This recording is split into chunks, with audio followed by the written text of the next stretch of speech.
So yun guys, welcome back sa aking YouTube channel. So it's me again, Master GTV. So for today's video mga master, ayan, may panibago na naman akong tips na ipapamagi sa inyo. So kung mapapansin nyo sa ating title, paano nga ba maging safe yung ating Facebook account? So sa video na to mga master, tuturuan ko kayo kung paano maging safe yung ating Facebook account. Pero syempre kung bago ka pa lang sa aking channel, syempre huwag mong kakalimutan mag-subscribe at hit mo yung ating notification bell para lagi kang updated sa mga tips or tutorial na ipapamagi natin. So yung mga master, huwag na natin siyang patagalin. So unang-una syempre, gagawin yung mga master, update natin yung ating Facebook. Ayan, so make sure updated yung ating Facebook. Then pag na-update natin yung Facebook natin, syempre ilagin natin. Ayan, so ang gagawin natin, punta tayo sa ating Facebook mga master. Ayan, Facebook natin. Ayan, dito sa Facebook natin mga master, yan, syempre kung meron kayong mapapansin dito sa taas guys, ayan, meron kayong mapapansin na 3 burger line dito sa taas sa kanan. Ayan, click mo lang yan. Ayan, then pag click mo yan mga master, pumunta ka dito sa settings and privacy. Ayan, click mo tong settings and privacy, then click mo ulit itong tinatawag nating settings. Click mo yung settings na yan. Ayan, dito sa settings na ito mga master, ayan, meron kang makikita dito Meta Account Center. Manage your connected experience and account settings across by Meta Technologies. So gagawin mo dyan mga master, i-click mo yan. Ayan, dito mapapansin nyo mga master, itong account center na to o yung pinaka profile natin. Ayan, dito mga master, ang halaga dito, ito yung settings na to. Ayan, para hindi ma-hack yung ating Facebook account. Ayan, kasi mga master, once na hindi mo to nagawa mga master, itong settings na to, possible pwedeng ma-hack yung ating Facebook account. So ang gagawin mo mga master, i-click mo tong password and security. Ayan, pag click mo ng password and security mga master, meron kayong mapapansin dito change password and two-factor authentication and save login.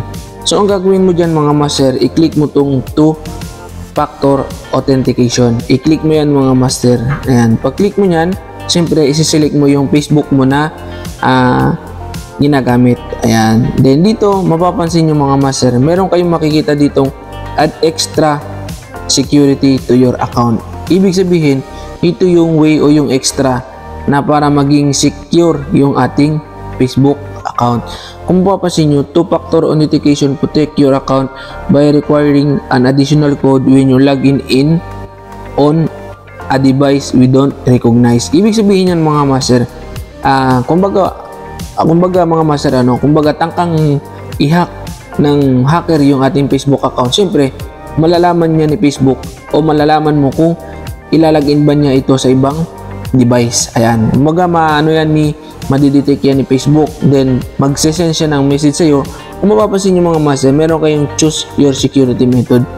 Ayan, kung gusto mo text message or yung authentication apps, yung authentication apps, it means dyan mismo sa mismong Facebook mo mag-a-appear dun sa pinaka, kumbaga mag-notify.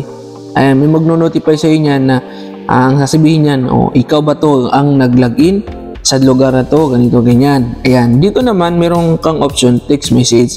Ibig sabihin kung text message, like example, hindi ka naka-online, ayan, kumbaga may message sa'yo, may mag-message sa'yo si Facebook na ito, yung account mo is maglalagin sa ganitong lugar, sa ganitong mobile. Ayan, option mo yan mga master. Pero kung wala ka ng another option, pwede kang security key. Ayan, pero sa akin, ang ituturo ko sa inyo mga master, it's either authentication apps or text message. Kung text message naman mga master, siselect mo yung text message. Ayan, then next natin yan mga master.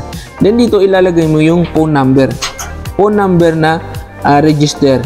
Ayan, para hindi na siya, kumbaga in case na kumbaga tinatawag natin na in case mag-send ng code, doon mag-send ng code sa number na iyong inilagay. Dapat yung ilalagay mo dito mga number mga master is registered. Ayan, kung mapapansin nyo, this phone number will be enabled to two-factor authentication and login. Yun nga, gaya na sabi ko sa inyo, in case may mag-login ng inyong Facebook account sa ibang device, is may magme-message sa inyo. Ayan, ito yung way natin mga master. Ilagay mo yung contact number mo dyan.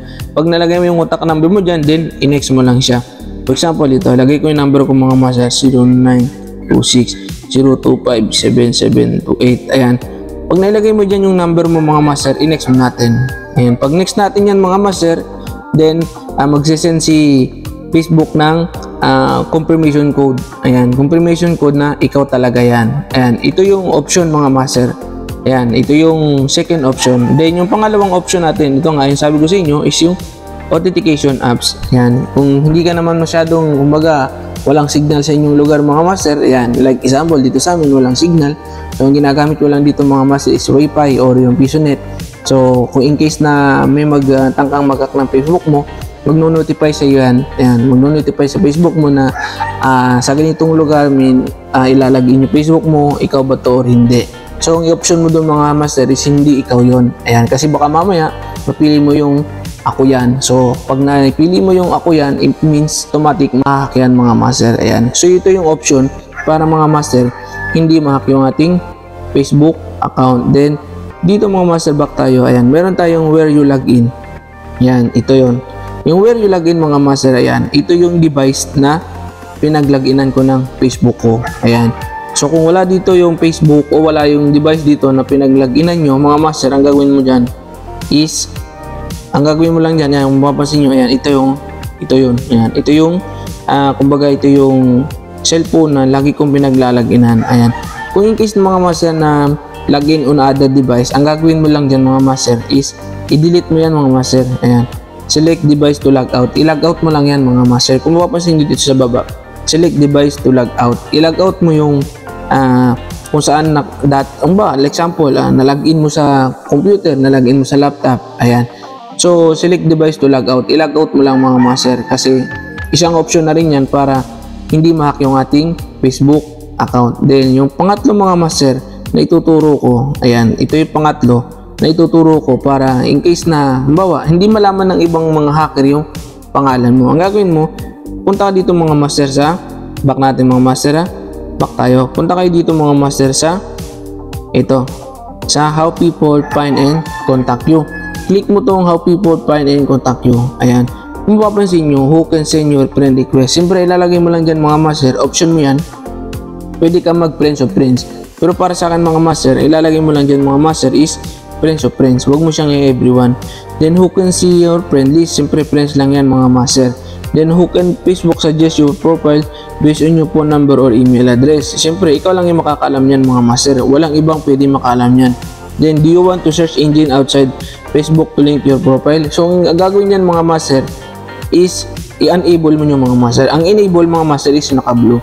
So gagawin mo dyan is enable mo. Ayan, enable mo para hindi ka ma-search sa iba pang mga site. Ayan. Then allow people to be recommended to people looking at similar profiles. Ayan, walang problema yan mga master. Enable mo lang yan.